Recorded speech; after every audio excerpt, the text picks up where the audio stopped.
Grass-fed beef prices are going up, forcing you to feel like you've got to choose between quality of food and your health. But did you know that the rise in grass-fed beef prices only appears expensive because no one has shared with you the best way to buy grass-fed beef? If you've been purchasing grass-fed beef from a big box retailer or a grocery store, I want to share with you an option that'll let you buy quality beef without feeling like you're breaking the bank.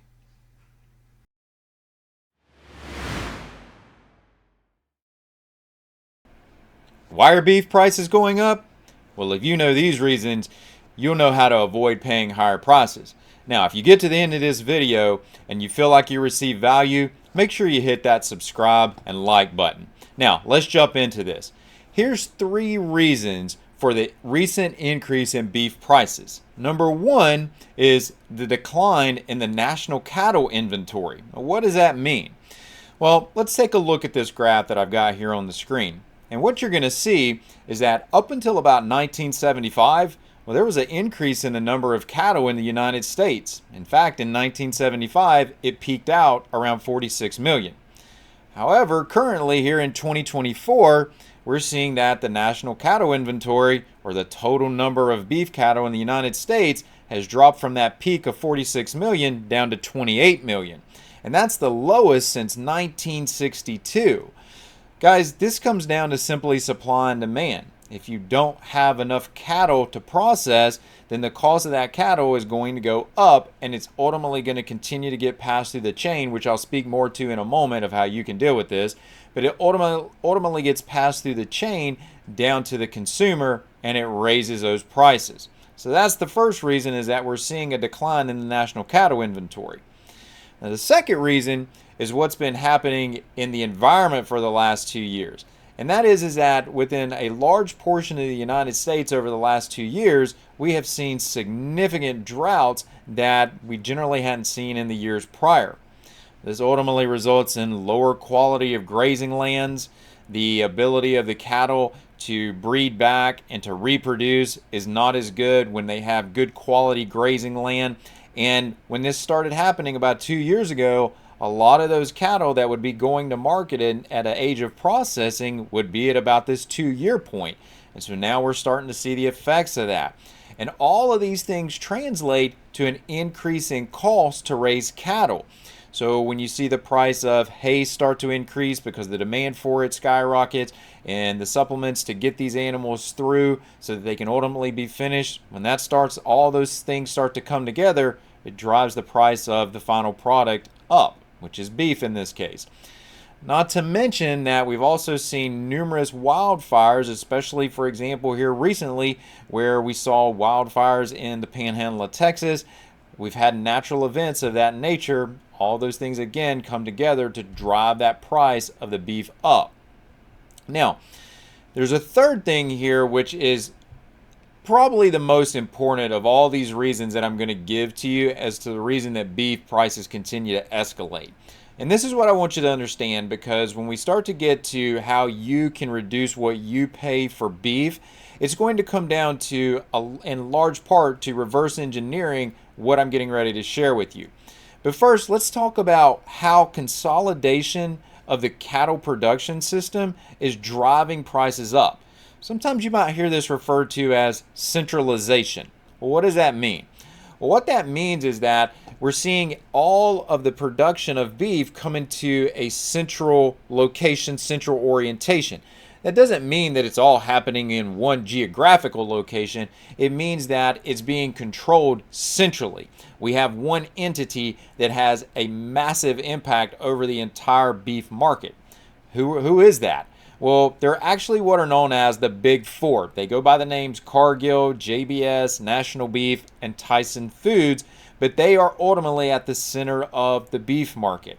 And in short, they control about 85% of U.S. beef. No doubt that's a significant number. And in fact, when they control and purchase and process 85% of that U.S. beef, well, guys, that's getting pretty close to a monopoly-like an effect. And that means that when we see, if you think about monopolies, and the reasons that monopolies get broken up is because they can influence the market that they're in.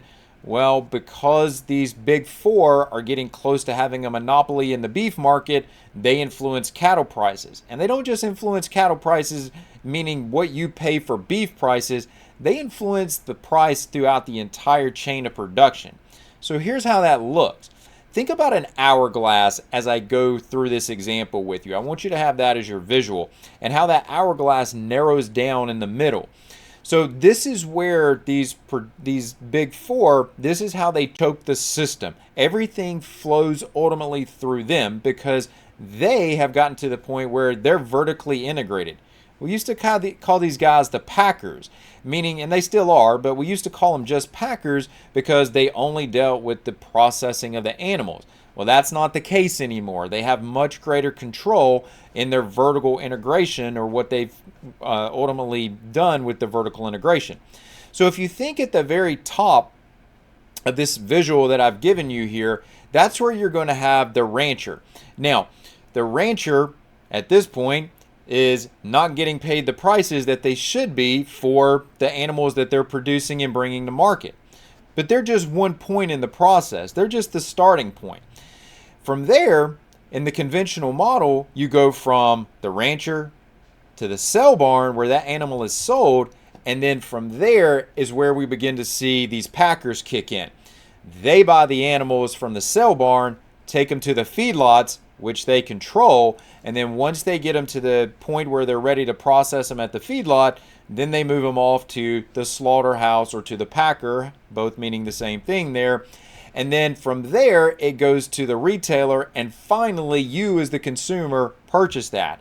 And there along the ways, you're also dealing with storage facilities, with transportation costs. All of these things begin to be a factor. And it's not just transportation costs going from the packing facility to the retailer. There's transportation costs all throughout that entire visual that I gave you right there. So at each step, or with each additional step there, you're paying a price, and that premium continues to go up, and that's why your beef prices, among other things, continue to escalate.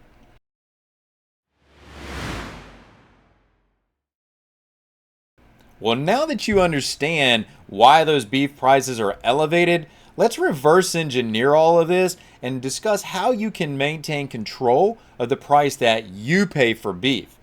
So, first of all, we talked about the reduction in the size of the U.S. national cattle inventory. Well, even though the national inventory is lower, small farm inventory remains relatively unchanged. In fact, look at this graph that the USDA produced that shows between 1997 and 2017, and you'll see, especially on the left-hand side here, where you have smaller farms that make up the majority of cattle production in the United States, you can see that the number of those farms, well, it's relatively unchanged. And there's an attribute to that. There's a benefit to those smaller farms. So they're not changing in the amount of cattle that they're producing relatively at all, especially not in that 20-year time frame that we're illustrating. Well, remember the second point that I brought up earlier that was driving up beef prices was the environment. We talked about drought, we talked about wildfires. And granted, guys, we cannot control the weather. No one has the ability to be able to do that. But size does matter, and the size of the herd specifically is what I'm referring to here. So this is where we go back to point number one of those smaller farms with herds that are ranging between anywhere from 10 cattle up to, say, 100 cattle or less. Ultimately, when you have these climactic events, it's much easier to get a smaller herd through a drought than it is a large herd. If I only have to feed 20 cows versus if I have to feed 200 cows, I had much rather have to deal with feeding and trying to figure out how I'm going to get 20 cows through that drought. So ultimately what that means is that it translates into fewer dollars spent by that individual farmer or rancher to ultimately get that animal through that phase or through that climactic event. Now, the other benefit to this is that typically smaller farms are going to be more attentive to the genetics of the animal. And that means that the genetics of the animal allow them to be more adapted to the environment. So that harshness of that climactic event, Well, it may not be quite as bad on these animals as it would be for animals who are not genetically adapted to an environment that they're in. If you take animals, and I'm just using random examples here, but if you take animals out of Iowa and you bring them down to Texas in the heat of the summer, those animals aren't going to thrive down here. But if you take animals that have been born out of a herd that was originated in South Texas where it's hot all the time and they're adapted to that heat, well, they're going to handle that a whole lot better. And that means that those animals are going to get through that climactic event. The other thing is that it's a whole lot easier just to process out a few animals from a small herd if you need to. Make a contact with a local processor, get those animals processed, and not have to try to pull them through those hard times. So those are all things that you can do. Now, let's go back to this third one, though, because this was the one that I said that was probably impacting you the most in terms of what you're paying for beef prices. So we need to think in regards to decentralization. This is arguably probably the most important thing that you can do is have that mindset. We want to do the opposite of what we think about with these national packers, those big four. We don't want to operate. I don't want to operate in their system, and you don't want to buy within their system. So we want to think local, not national.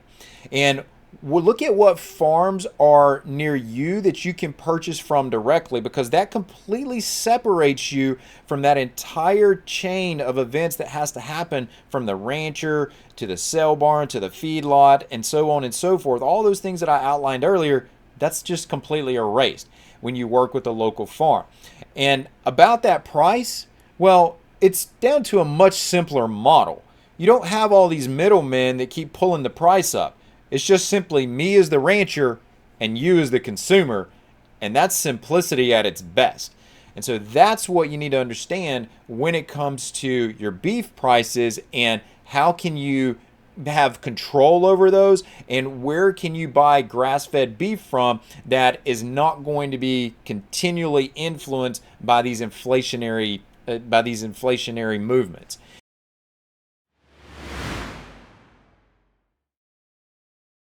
So what's your next step? Well, you need to find a farmer or rancher that's near you.